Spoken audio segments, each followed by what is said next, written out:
The house had been unusually quiet that night.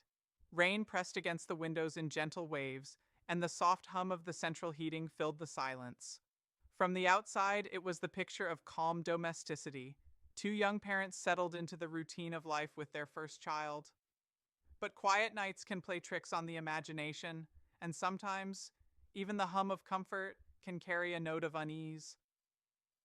In the living room, Sarah sat curled up on the sofa, her eyes heavy from exhaustion.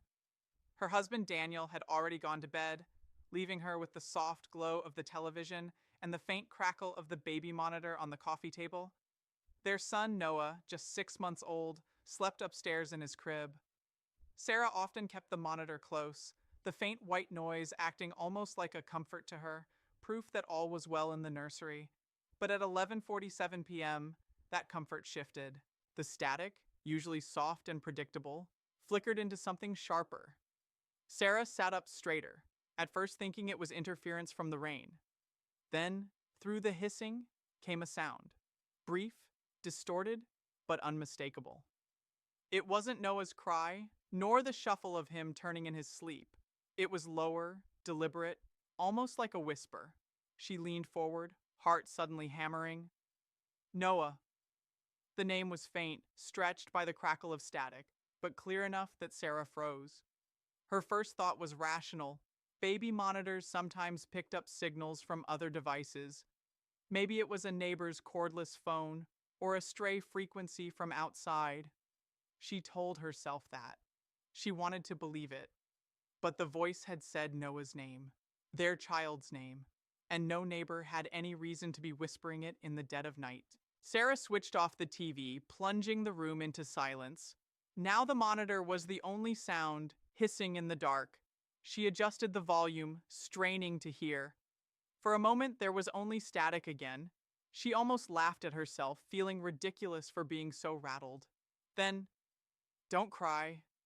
The whisper was louder this time, firm, almost soothing. Sarah's breath caught. She grabbed the monitor, staring at the tiny red lights flickering with each sound. Her instinct screamed at her to go upstairs, but another part of her hesitated. What if she went up there and found nothing? What if she woke Noah, or worse, frightened him unnecessarily? Still, she couldn't sit still. Quietly, she rose, gripping the monitor like a lifeline, and climbed the stairs. The nursery door was ajar, as they had left it. Inside, Noah slept soundly, chest rising and falling in the soft glow of the nightlight. Everything looked untouched, ordinary, safe. Sarah exhaled shakily, relief washing over her. She stepped closer to the crib. Nothing seemed amiss. The only sound was her son's gentle breathing. She even smiled to herself, half embarrassed. It had to be interference. Just one of those things people talk about when they swap spooky parenting stories.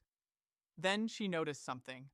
The monitor in her hand was still crackling, even though she was standing just feet away from her son. Through the static came the faint scrape of movement. A sound she wasn't making. A sound not coming from Noah. "I see you." The words whispered through the device, clear as day. Sarah's blood ran cold. She spun around, eyes darting to the corners of the nursery, empty. Nothing but shadows stretching across the walls. She checked the hallway, silent, dark. She even looked back at Noah, still fast asleep. No one else was there. Her hands trembled as she switched the monitor off completely, desperate to silence the voice. For a long moment, she stood frozen, staring at her child, trying to slow her breathing. Finally, she convinced herself it had to be a malfunction.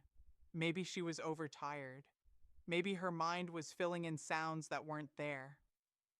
She lingered a while longer by Noah's crib, brushing her fingers gently against his blanket, before retreating quietly back downstairs. By the time she settled again on the sofa, she almost felt foolish for letting it shake her so much. The house was still, the rain outside had slowed, everything was fine, or so she thought. Because as she set the monitor back on the coffee table, she noticed something new. The device was switched off, the red light on its side clearly dark, and yet, faintly from the speaker, came the hiss of static. And beneath it, a whisper. "See you soon."